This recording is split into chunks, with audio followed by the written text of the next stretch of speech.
Welcome to this edition of Assembly Update. I'm Ted Flint. Joining us for today's program, Assemblyman Brian Curran, who serves the 21st Assembly District, which includes Nassau County. Assemblyman Curran, good to see you. It's good seeing you too, Ted. All right, let's focus. We're going to focus a lot of this program on election integrity and how it's suffering here, not just in New York State, but across the country. And you've written a column which I think focuses on a lot of what's wrong with the process. A recent Gallup poll shows fewer than 6 in 10 Americans are somewhat confident in the election process. That those numbers cannot continue to trend downward, can they? No, and thank you for having me today. You know, you're absolutely right. This was a hot button issue, probably as far back as I remember, is the 2000 election, when the Democrats were calling President Bush an illegitimate president because of hanging chads in Florida, and then that continued on to the 2016 election with President Donald Trump, when again the Democrats, were calling him an illegitimate president due to Russian collusion.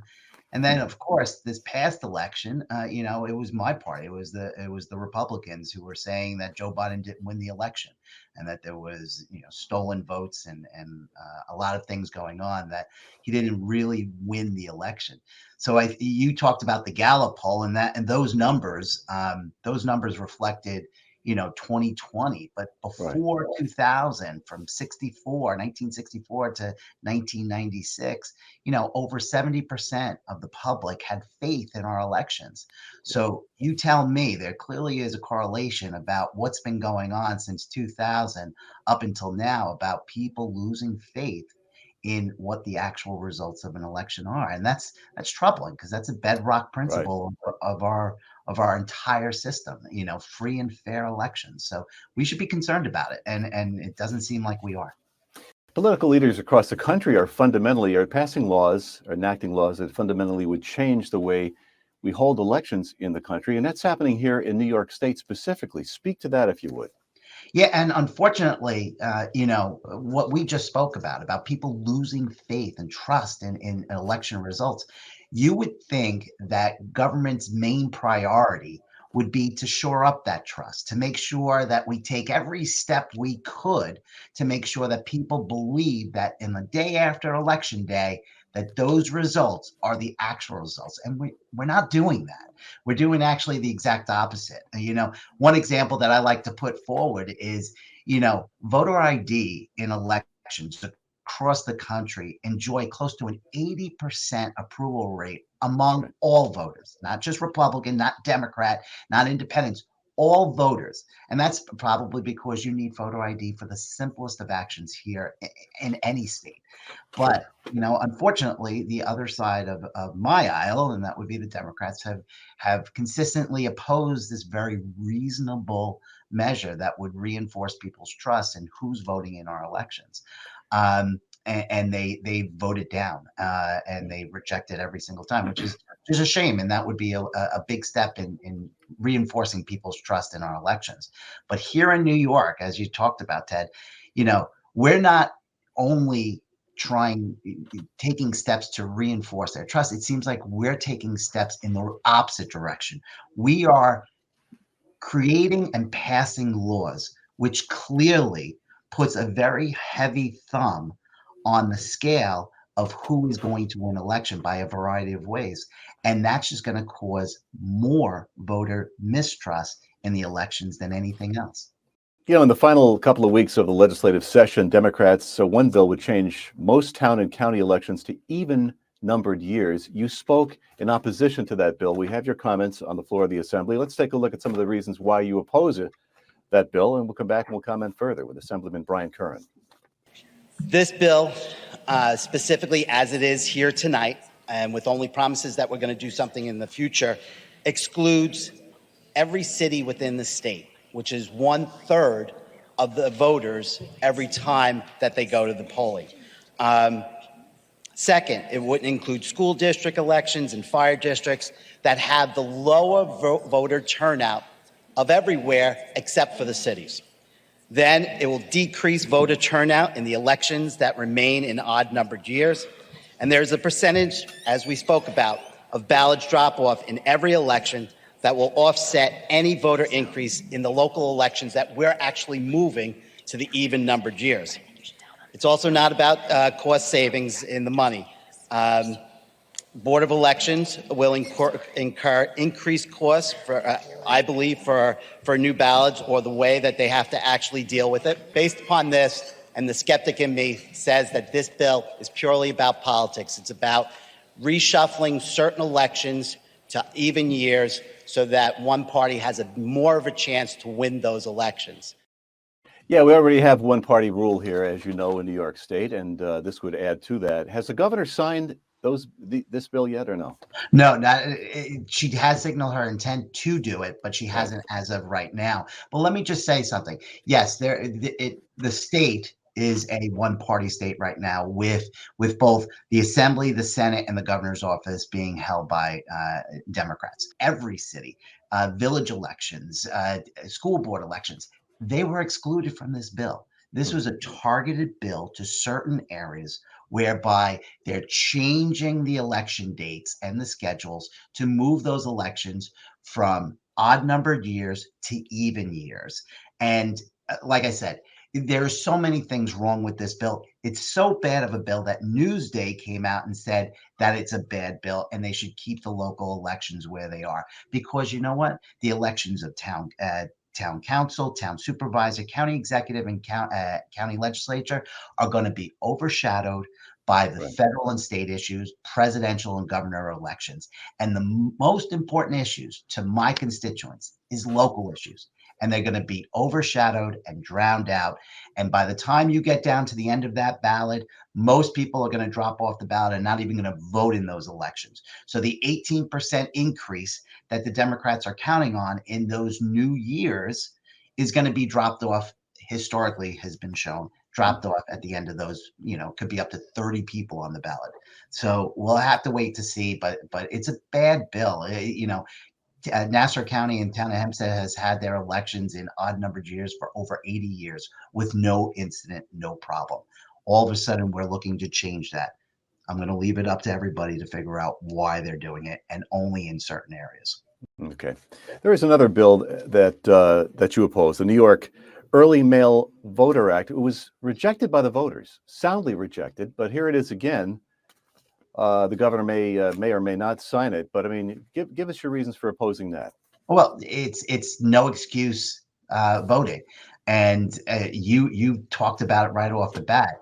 A lot of times, again, our priority should be making sure that we instill confidence in our elections with the voters. Well, this particular measure, the no excuse voting, mail-in voting, it was put before the voters for an amendment just 2 years ago, and soundly rejected it. Close to 70% rejected the measure. And now here we are, the legislature and the majority has decided, forget about what the voters told us. We're going to do an end run. We're going to just make a legislative law saying that you can do this. And the law allows, listen, currently you can't vote early and by mail, by absentee, unless you have specific reasons. And that has been in effect forever. Now they've changed it. Now anybody can vote for any reason within that early voting time by mail without excuse. And again, can't stress it enough. The voters told us they don't want this just a year and a half ago.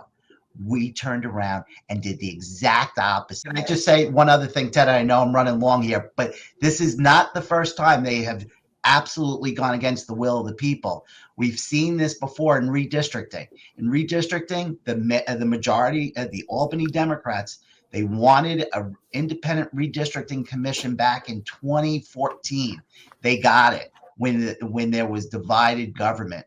Then in 2019, when that bill was going to kick into effect in 2020, the Democrats were in control of everything. All of a sudden, they didn't want somebody who was independent to redistrict these political districts, which is called gerrymandering. They want to gerrymander these districts so that the majority has the chance to win every single seat that they can. And that's not what the voters want. That's what makes them question these elections. And they did the same thing. They put it to an amendment. The voters said they wanted independent redistricting. They didn't listen to them. They drew their own maps, and then eventually it got thrown out by the courts as unconstitutional because they were so partisan, those maps, that they had to throw them out. But again, the Democrats didn't listen to the public. Now they're back in court trying to have the original maps that they drew, very partisan maps, but back in place for the next election. Again, we're doing the wrong thing by the voters. All righty. Got a couple of minutes left with Assemblyman Brian Curran. Let's talk about a couple of lighter issues. Flag Day in your district. We have some pictures here from Lynbrook, East Rockaway, Baldwin, and Malvern. Let's take a look at some of those clips. Yeah, it was a great day. We have students that actually write essays or do posters about what the flag means to them. We go through the school districts. It was a great event, and I have to actually make sure that I give a shout out to the best wife that a person can have, and that's my wife, Rosemary, who handled the entire affair because we were stuck in Albany on the last days of session, and she handled the whole affair, and it was a great day. The kids had a great time, and listen, anytime that we can reinforce what the flag for this great country means, we should do it. And it's a nice day for them, and I think it goes a long way in making an impression on these young people about what this country is. Absolutely, I agree totally. I mean, we need to revive a sense of patriotism here in America. I love Flag Day. I think it's overlooked a lot, don't you? Yes, absolutely. All right. Also, there's an event happening in September, the New York Assembly's 21st District Run for Heroes, which will raise money for local VFWs and American Legions. Talk about that a little bit. We get about a minute and a half left or so. Yeah. So this is, when I took office back in 2010, the local veteran houses, whether it be the American Legions or the VFWs, they were having trouble raising money. So we came up with the idea of holding a 5K race. We've held it every year since 2000, I believe, 11. And it raises a lot of money for all of the local houses. Every single dime goes to to either American Legions in Lynbrook, Malvern, East Rockaway, Rockville Center, Baldwin, or Freeport. It's a great day. It's a nice run. We have a lot of veterans out there helping us with the race. And again, these houses, they're getting less and less members, and it's getting harder and harder to keep these houses open. But I always felt that it was important so that our veterans have a place to go and talk to one another and have a place where they feel comfortable, and to keep these houses open. So this race, at least for the Assembly 21st District, goes a long way in making sure these houses stay open. So anybody who wishes to participate, please go online, register for the race. We want as many runners as possible. And like I said, every single dime goes to those listed veteran homes, and you'll be doing a really good thing. All right. That's September 9th. Yes, it is. Assemblyman Brian Curran, thank you very much for joining us. If anybody wants to get in contact with you, they can call your district office. That number, 516-561-8216. Assemblyman Brian Curran, always a pleasure to see you. We wish you the best for the rest of the summer. Thank you very much. You too. All right. Thanks for joining us.